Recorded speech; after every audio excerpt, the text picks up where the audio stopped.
जब हम लोग गार्डनिंग करते हैं तो गार्डन में हमें सिर्फ पौधे लगाना या कटिंग लगाना, रिपोर्टिंग तक ही सीमित नहीं रहना चाहिए। नए नए काम करते रहना चाहिए जिससे हमें कुछ सीखने को मिले, और जब हम करके सीखते हैं तो उसकी खुशी अलग ही होती है।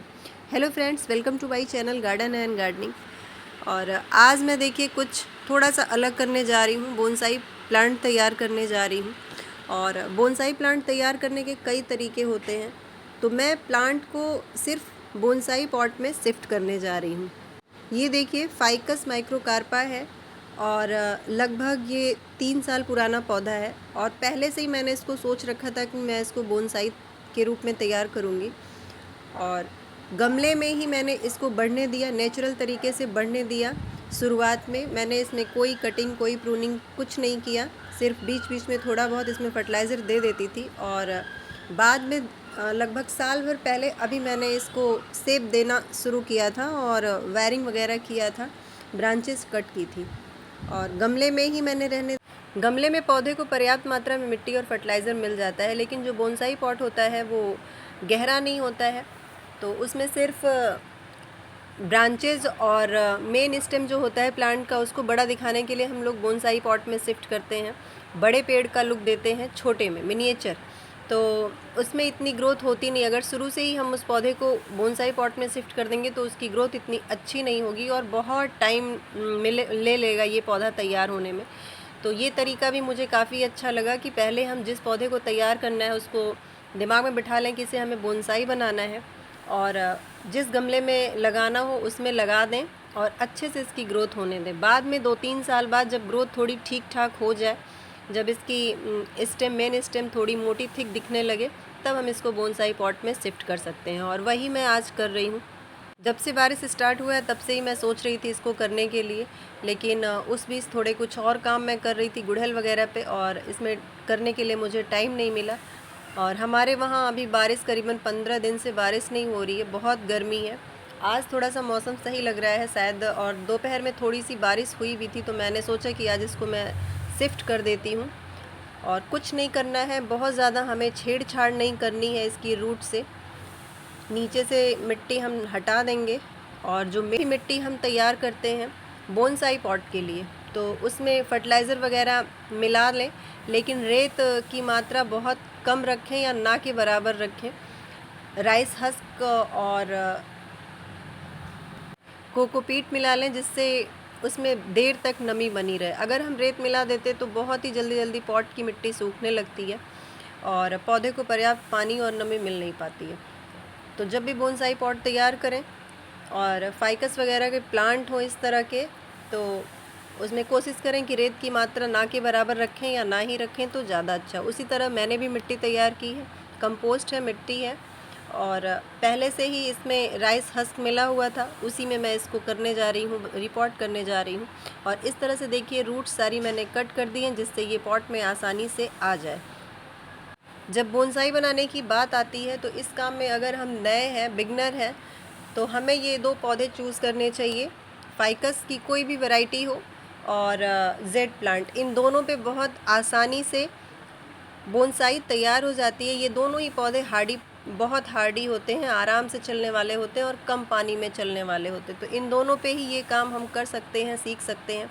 और मैंने भी अभी जल्दी ही शुरुआत की है, जेड की कई बोनसाई मैंने शुरू कर दिया है बनाना, और इसका भी देखिए फाइकस पे ही मैं कर रही हूँ। तो मेरे पास जेड और फाइकस की कुछ बोनसाई पहले से ही हैं, और एक और पौधा है मेरे पास फाइकस पांडा, उसको भी मैं गमले में ही इसी तरह तैयार कर रही हूँ। और उसकी तो स्टेम काफ़ी थिक हो गई है, वो देखने में ही बड़े से पेड़ का लुक दे रहा है। तो उसको भी मैं जल्दी ही रिपोर्ट करूँगी और उसकी भी रिपोर्टिंग की वीडियो आपके साथ शेयर करूँगी। फाइकस की जितनी वैरायटी होती है उसमें फाइकस बेंजामिना या फाइकस पांडा और फाइकस माइक्रोकार्पा, ये तीनों ही बहुत आसानी से हम इन तीनों पे बोनसाई का काम कर सकते हैं। स्टारलाइट फाइकस थोड़ा सा उसके रख रखाव में थोड़ा सा मुश्किल आता है। अगर थोड़ा सा उसको हम बहुत ज़्यादा धूप में रख दें या बहुत ज़्यादा छाए में रख दें तो वो पौधा बहुत ही जल्दी ख़राब हो जाता है। और इन पौधों को, इन तीनों फाइकस को किसी भी कंडीशन में हम रखें, थोड़ा सा ये हार्डी हैं उसकी अपेक्षा, उस पर ज़्यादा ध्यान देना पड़ता है, और ये पौधे आराम से चलते रहते हैं आपके गार्डन में। और फाइकस की कटिंग भी इन तीनों की बहुत ही ईज़िली लग जाती है। मैंने कटिंग से बहुत पौधे तैयार कर लिए हैं और उन पे भी मुझे यही वर्क करना है, उनकी भी मैं बोनसाई ही तैयार करूँगी। रिपोर्टिंग के बाद पानी में फंगीसाइड और एप्सम सॉल्ट ज़रूर मिलाइए, इससे पौधे किसी तरह से शॉक पे नहीं जाते हैं, अच्छे से चलते रहते हैं। और पौधे को 2-3 दिन छाया में ज़रूर रखें। फाइकस के प्लांट पे मैं काम अभी कर भी रही हूँ, उनको बोनसाई की तरह तैयार कर रही हूँ। तो ये पौधे कटिंग से तैयार हुए पौधे हैं और जिनकी मैंने अभी बोनसाई तैयार की है, जिसको शिफ्ट किया है बोनसाई पॉट में, वो मदर प्लांट था और उसी से मैंने कटिंग ले लेके कई प्लांट तैयार किए हैं। तो ये भी देखिए माइक्रोकार्पा ही है फाइकस और कितने अच्छे से इसकी ग्रोथ हुई है और ये कटिंग से तैयार पौधा है। उसके बाद मैंने इसको इसमें शिफ्ट कर दिया था, जब कटिंग हमारी ग्रो हो गई थी उसी समय मैंने इसको इसी पॉट में शिफ्ट कर दिया था। तो इसकी ग्रोथ उतनी अच्छी नहीं हो रही है क्योंकि देखिए कितना छोटा सा ये पॉट है, इसकी गहराई कितनी कम है और मिट्टी और फर्टिलाइज़र इसको पर्याप्त मात्रा में नहीं मिलता है बोनसाई पॉट में, तो हमारा पौधा धीरे धीरे स्लो ग्रो करता है। और देखिए पूरा वायरिंग वगैरह भी मैंने किया था शेप देने के लिए और यहाँ नीचे से एक्स्ट्रा ब्रांचेज इसकी आ गई हैं, तो इसको कट करके हमें हटाना है, फिर से शेप में ले आना। तो कई तरह से इस तरह से मैंने पॉट तैयार कर लिए हैं। और यहाँ पे देखिए एक इस पौधे का नाम नहीं पता मुझे, लेकिन इसको भी इसी पॉट में मैंने शिफ्ट कर दिया था और ये भी बड़े से गमले में था, तो इसको जंगल लुक देने के लिए मैंने इस तरह से शिफ्ट किया था बोनसाई पॉट में। इसको अभी काट छाट करके प्रूनिंग करके मुझे फिर से शेप में ले आना है। एक पौधा देखिए यहाँ जेड का है और इस पे भी अभी मैं काम कर रही हूँ, तो इसमें भी इसकी शेप बिगड़ गई है, ग्रोथ एक्स्ट्रा ग्रोथ जो हुई है अभी कटिंग करने के बाद, तो इसको भी कट करके शेप में ले आना है।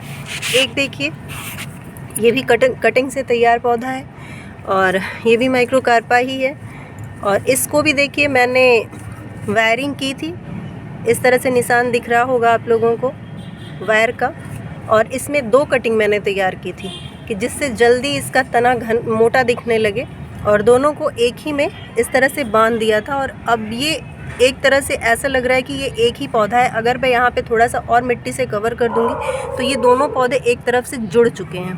तो और कुछ दिखाती हूँ जो तैयार पौधे हैं।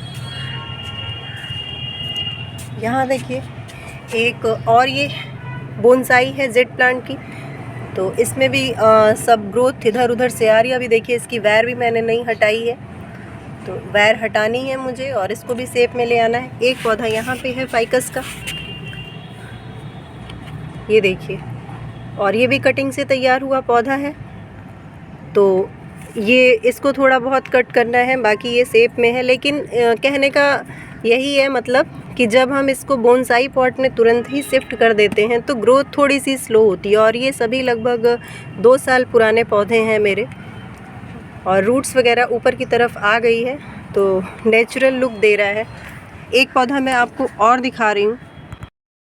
इस पौधे पे भी देखिए ये मधुकामनी का पौधा है, ड्रॉप वैरायटी, और इस पे भी मैं बोनसाई का ही काम कर रही थी। इसको भी देखिए वायर वगैरह से इसकी भी ब्रांच नीचे की तरफ झुकाई है, शेप में देने की कोशिश की है, लेकिन इसमें फ्लावर इतने अच्छे आते हैं। अगर बोनसाई पॉट में मैं शिफ्ट कर दूंगी तो फ्लावर इतने अच्छे नहीं आएंगे और ये पौधा उतना घना भी नहीं रहेगा। तो मैं सोच रही हूँ इसको मैं ऐसे ही रहने दूँ इसी पॉट में और वायर वगैरह हटा दूँ, जिससे ये नेचुरल तरीके से ग्रोथ करने लगे। और इसकी बोनसाई मैं नहीं बनाऊंगी। एक पौधा और तैयार हो रहा है, उसकी बोनसाई बना रही हूँ और दिखाती हूँ आपकी कितना अंतर होता है अगर हम बड़े पॉट में उसको ग्रो होने देते हैं और बाद में शिफ्ट करते हैं। ये देखिए ये पौधा लगभग 12 इंच के पॉट में है, 12 नहीं 10 इंच के पॉट में है और इसकी ग्रोथ देखिए, तना देखिए, और ये भी लगभग 3 साल ही पुराना पौधा है और कितने अच्छे से ये ग्रो कर रहा है। तो अब मैं चाहूँ तो इसको बोनसाई पॉट में आराम से शिफ्ट कर सकती हूँ और ब्रांचेस वगैरह और कट करके छोटे कर दें तो बिल्कुल ये बोनसाई जैसा लुक देगा और जल्दी ही हमारा पौधा तैयार हो जाएगा। पॉट में लगाने से ऐसा लगेगा ये पौधा लगभग 6-7 साल पुराना पौधा। तो ये तरीका सबसे बढ़िया होता है कि पहले आप नॉर्मली ही पॉट में उसको ग्रो करने दें अच्छे से, जब वो उसकी ग्रोथ हो जाए फिर आप बोनसाई पॉट में उसको शिफ्ट कर दें। तो ये थी फ्रेंड्स छोटी सी जानकारी कि किस किस तरह से हम बोनसाई तैयार कर सकते हैं आसान तरीके से। और आपको अगर वीडियो पसंद आई हो तो वीडियो को लाइक और शेयर करिए और कमेंट करके ज़रूर बताइए कि ये तरीका कैसा लगा। और अगर मेरे चैनल पर नए हैं तो चैनल को सब्सक्राइब भी कर लीजिए। आज की वीडियो में बस इतना ही। और आप लोग लास्ट तक वीडियो में बने रहें, इसके लिए थैंक यू। फिर मिलती हूँ आपसे अपनी अगली वीडियो में नए प्लांट और नए टॉपिक के साथ।